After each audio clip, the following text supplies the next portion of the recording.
JetX was founded to develop the next generation of propulsion for vertical flight.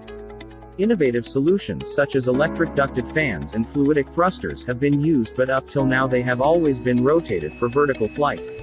It is only by vectoring the thrust without rotating the propulsion that the ultimate promise of electric vertical takeoff and landing flying vehicles can be realized.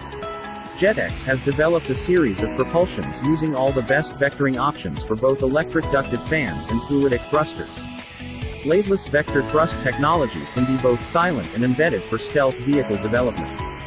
All options have been tested using computer fluid dynamics and prototypes have been built using additive manufacturing.